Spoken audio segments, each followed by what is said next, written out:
And we're here just beside the River Liffey. You can hear the water, the lovely waterfall there, really gushing that energy of the water down the Liffey. And here I am with my new mobile kitchen, you know, designed for this programme, bringing the Celtic true food in a modern way, cooking on my gas hob, and also my lovely ingredients here in front of me. And my product of today is our lovely sea trout that I'll be cooking in these nice pots. Now, let me explain what ingredients I have.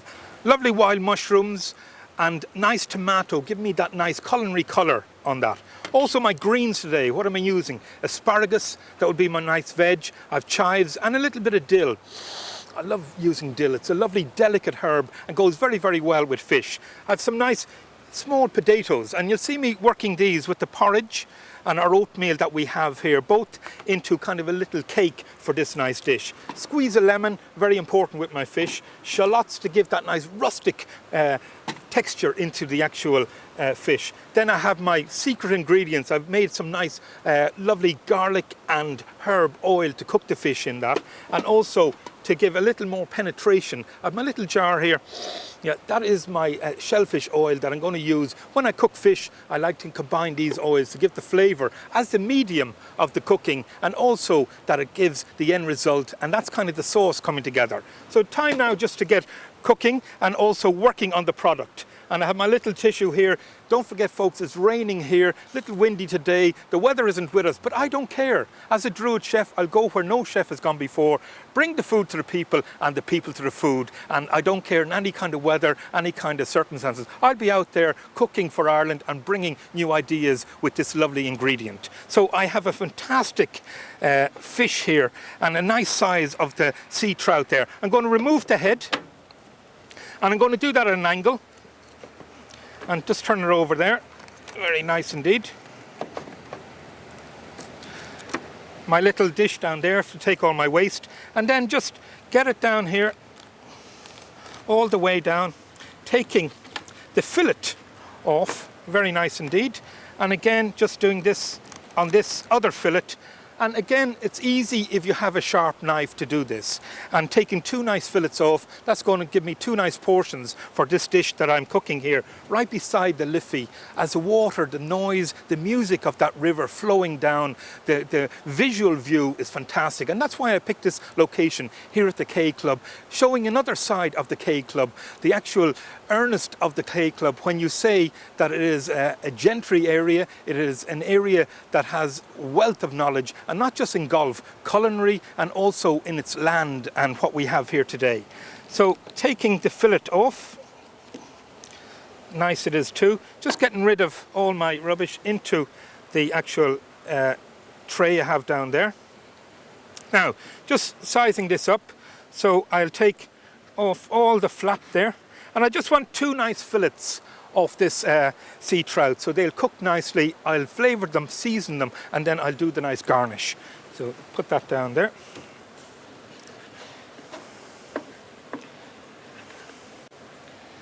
Just get the last piece here. Okay, so that's one fillet, and the same with this one here. Now I have my pots heating up, because when you're cooking outdoors, you know, you have to rely on your heat source. And again, when I have the wind going against me and the actual atmosphere of nature going against me, I have to make sure that everything is sorted out.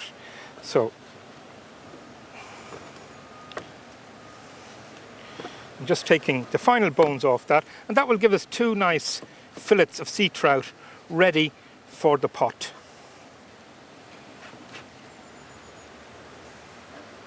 Just throw all that down there.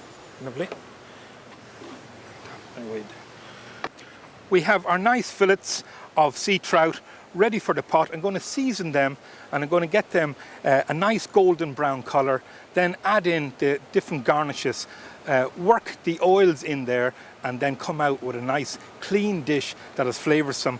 And really, as you hear the flowing of the river, this will be the flowing of the river through fish. Now, after doing the fish, I need to wash my hands. So in my nice water, and my little sink here on my mobile kitchen, again to have everything that I need when I cook outdoors. Okay, hands washed now. Let's get my knife clean, put that back there, and there we're ready. All right, Now my pots. What have I got in the pots? Nothing as yet, but I have the pots on and quite hot they are, so I needed to get some heat into the pan there. So I'll add a little bit of oil in here, and again I can see that that's ready for the cooking. Nice little bit of salt, and I've rock salt there today, and also I have my nice little bit of pepper just going in on there. Now just getting them the flesh side down, very nice indeed, and I just let that work a little bit before I add it into the pot here. We'll build up this lovely dish as we're working away on this nice fish dish. Okay, you hear that sizzling? That means that it is doing its job. It's taking on the colour. The seasoning also is working in there. Fish is very, very tender, and again, when you're cooking fish, it won't take too long to cook. So what we're looking is a quick, speedy brown colour. Turn it over, and then I'm going to put it into my other big pot here, get my garnish ready, and I'll be ready to cook all this. Okay, just turning that over. Very nice too. One little bone there, take it off. And I just add a little more pepper in there. Now, that's the first piece. Now I'll add the second. And you see I have the other pan there working, just getting all those nice colours onto it. Now, I'll just take it off there. Just get all that oil working around. Just letting the sea trout take on that nice flavoured oil. It's seasoned, a little more black pepper maybe just to help it move along on its journey of its culinary flavours. And again, I'll just turn that over.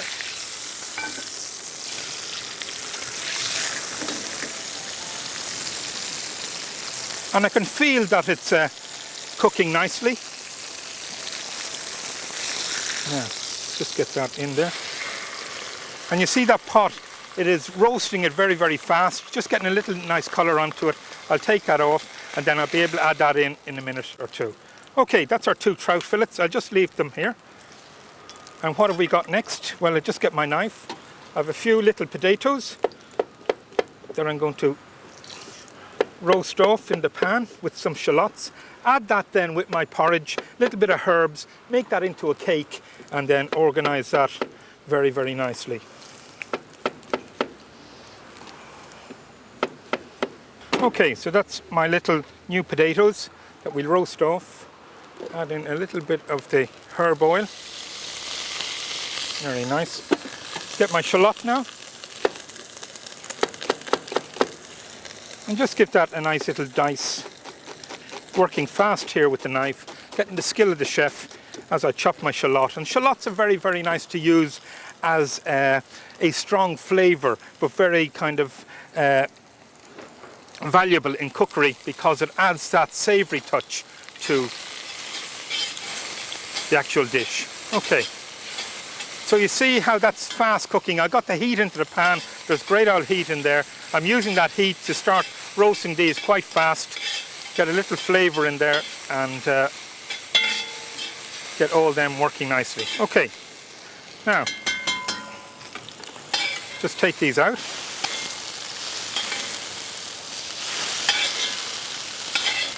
Okay, that's all my potatoes out. In the other pan, I'm working between the two. Because we're outdoors, I really have to know my heat source, and when I have a hot pan like that, I'm using the heat to start to take colour with the potatoes, get them up to speed, and then I'll finish cooking them off here. Don't forget, I'm going to add in some nice porridge and also some oatmeal, chop some herbs, get some flavour in there, make it into a nice cake to go with my nice fish.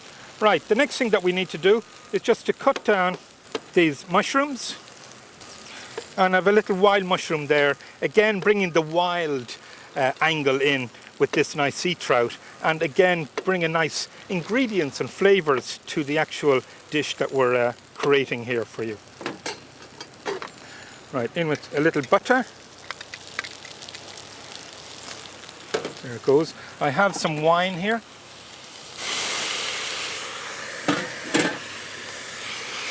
in with the wild mushrooms, and then just flick in my nice asparagus. Lid on, and let that cook for a few minutes so that the asparagus cooks, the mushrooms break down, the actual butter then melts into that, and we're creating a little bit of a sauce on that. Okay, let's have a little look at our potatoes. They're going nice golden brown. Nice potatoes there that we have with our shallot. I'll season them, add in the porridge, and that'll be our potato dish linked with our oatmeal in a rustic style for this sea trout that we have. Now I have a little bit of cooked porridge there.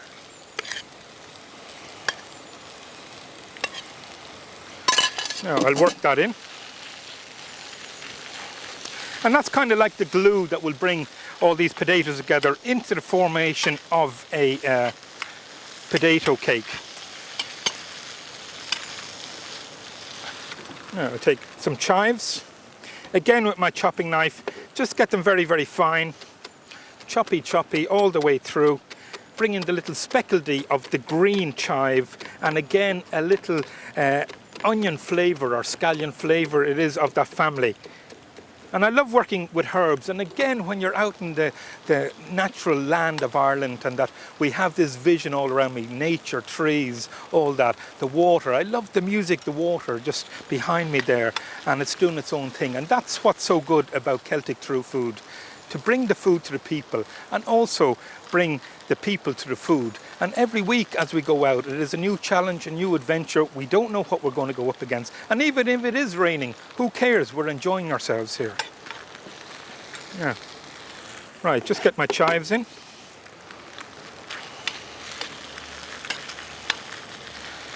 And I let that work away.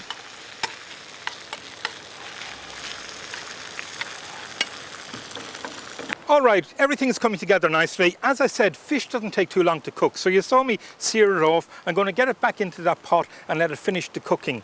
Also, I'm going to make the sauce through this pot, but using all the ingredients, the flavour that is already in the pot, and then I'll be able to lace that over this lovely sea trout. Now, our potatoes there, I've used the porridge, unusual, but that is the feature of Celtic True Food, using the grain of Ireland, the oatmeal, the pinhead porridge, and also the lovely herbs with that. So a little bit more in there, just to season this, and that is ready then just for me to shape onto my dish and to then mount the fish onto that. So that's it ready.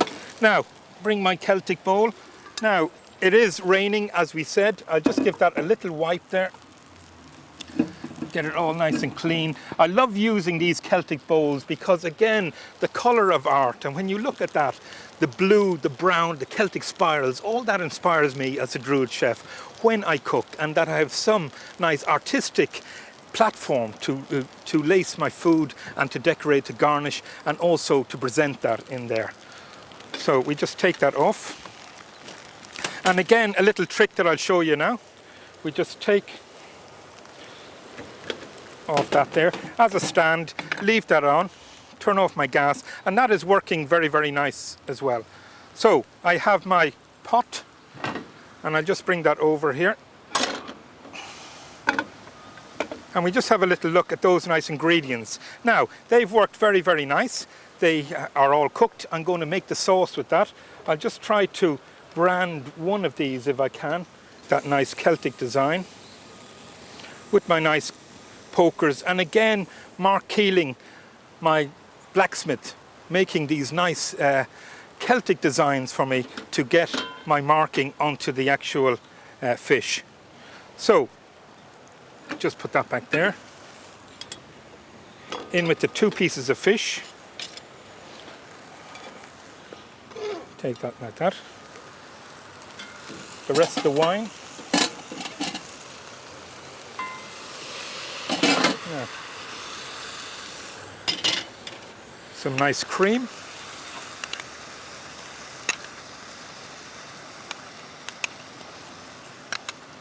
All done there. A little bit of my herb oil just over it. On with my lid. And now, people at home, let me explain what I've done here. I've done a new Celtic kind of potato. Little potato with the oatmeal, herbs, seasoning. Very simple. It's a starch factor for this dish. I've seared the nice sea trout, seasoned it, cooked it on the pan into my big pot, then took that out, made the garnish, added in the white wine, a little bit of cream, that's all melting down. Also the steam within the pot is cooking the nice fish, ready for that. I've bar marked it with my Celtic poker, even trying to get my heat source, and it is a little windy here today. We're against the elements of nature, but again, I'll bring a little design onto that. We have our nice Celtic bowl that we're going to dress all this lovely food into, finish it off with some lemon there, a little bit of tomato, green herbs, colours coming to you from the home, from the pot as well, and also all those ingredients coagulating together to bring an artistic view of this nice experience here at the K Club.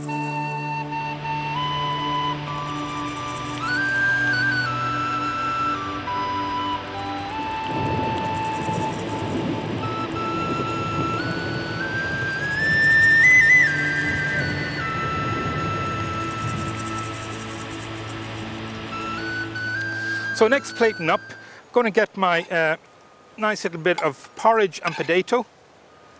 Lovely flavours. I can smell that. I can smell the nice starch factor and the herbs and the seasoning that has worked very well. And again, it's a little trick that you can use at home. If you had some porridge left over from the breakfast, that you can add it in as a potato, give it a savoury texture to the finished product, and also that you can get colour in there, and you can get something that will be applicable with the actual fish. So I'll just put that there like that. Now we'll take over our pot. All the engines off. Ready with my cooking. Take off the lid. And I'm so happy today with my new mobile kitchen that it's working very, very well. I have enough power here on the actual stove area. 3 nice rings there. I have all my garnishes here, and I'm able to work very well. And my knives, I have little drawers as well that will help me to keep all my little ingredients and also my equipment. Now the first piece of fish just on top there. Second piece of fish just going there. So I have some garnish to go around. All my nice asparagus. Again, kind of seared, little roasted, then broiled, then with the cream melted down, getting all those flavours in the pot. Nice little bit of the wild mushroom. And then I have a nice piece of sauce just going around there like that. Now, the next thing we need is our herbs. The tomato that I had that will finish this dish off, just giving me little strips of the actual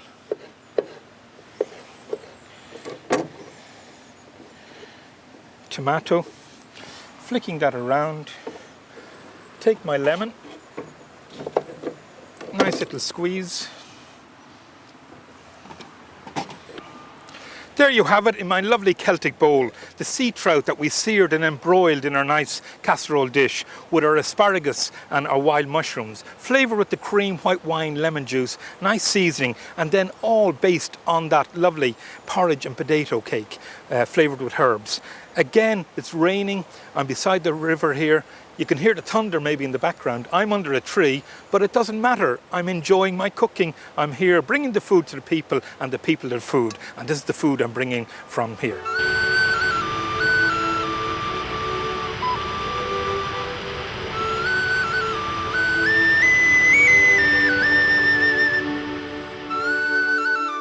Here at the K Club, in the kitchen, you're only as good as the equipment behind you, and they've really invested very, very well in putting in a proper kitchen and proper equipment as well. What we have lovely refrigeration working space here for the chefs, nice tables as well.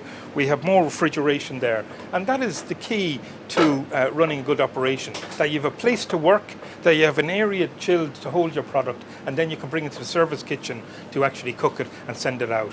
Also, we just go into the fridge here, and you have all the trolleys there, everything ready for the preparation here at the Southern Golf Course. Again, we're looking at equipment. The ice cream machine there makes all the sorbets, all the fresh ice creams here done for the dessert menu. Lovely boilers there, giving instant heat straight away to do the likes of these lovely green beans in minutes. And here we have a nice brat pan again. They seal off all the meats and do all their stews and all that. It's locked down at the moment because it's in action. Now we move along to our nice oven here. They're a convector oven, very, very high tech. It's all digital monitored.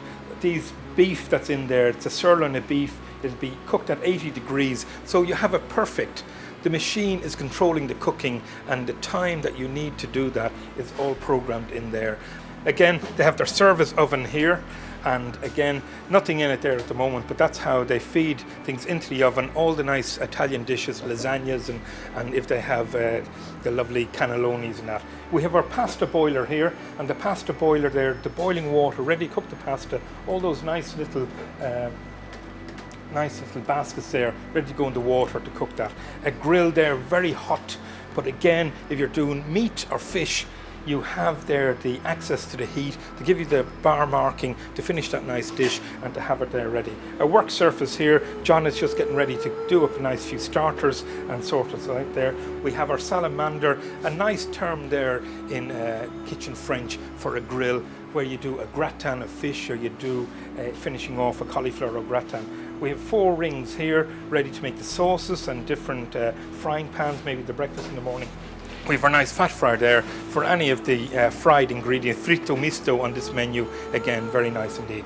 Now, just to come over here, this is what we call the pass, the hot plate. This is where everything comes in. All the tickets are brought in by computer, and then their orders will be called out. Everything got ready and then presented here, ready to go out to the restaurant. And that is a little tour of the kitchen. Now we'll go downstairs to have a look at the basement, where all the preparation is done for this kitchen. Now, welcome to the basement, and this is where all the preparation, when you're talking about a Ryder Cup or a European Open or any big event, that you have the ground basement area there to do all the preparation. See all the breads here they have ready, very, very nice indeed. But all this workspace that you have around and the ovens is really the anchor to what's going on upstairs, so they can prepare one day in advance, get everything ready, then it's brought up in the lift, ready for the serving on the day. Just come around here. All the different fridges. So we have our pastry fridge there. Not a lot on today because it's quiet here in the K Club, but imagine the Ryder Cup that would be full of all the afternoon pastries for the buffets, pastries for all the different menus. Everything to do with pastry would be in that fridge. Okay, into general. So all the vegetables are in there. You know, not too much at the moment, but again, when you're looking to do big functions and a big event like the Ryder Cup, this place would be chock-a-block with all products of the veg nature. The freezer area. Now, they've stored a few items in there ready to be used, and also doing their preparation in advance if they're able to do some of their sauces and also their butters, also their stocks, different mousses, different terrines, different soups. And the larder prep area is the cold area that to prepare all the meats, some fish products ready for the main course, and also their starter items to get everything ready here. The dry store is very, very important area where all the dry stores are kept. Again, they'd have a stock control here, and again, it is very, very organized. Also, I forgot to mention that they have their nice pastry machine that they roll out all their pastry, the flour on top. It goes both sides. You'd make puff pastry, or you make all your different rolls, your doughs and all, and be able to put them through the machine to work them fast in order to get your bread ready for the service. Here we have our nice jack stacks or plate racks trolleys, so that you can put up all your starters, have them all ready in the fridge, wheel them out when the guest comes in, and they're nicely chilled, ready to serve. And again, they've invested in the proper equipment. They have the proper Chinese wok stoves, and again, the lovely woks, the nice ladles there when you're actually cooking off at a very, very high temperature. And you have here the actual leg handle that people would maneuver up and down to apply and reduce heat in the wok cooking. I love Chinese food. It's very, very nice. It's another culture that I have a good understanding with as the Druid chef, but also that I admire how the Chinese built their culinary art to such a level that it has dominated the world.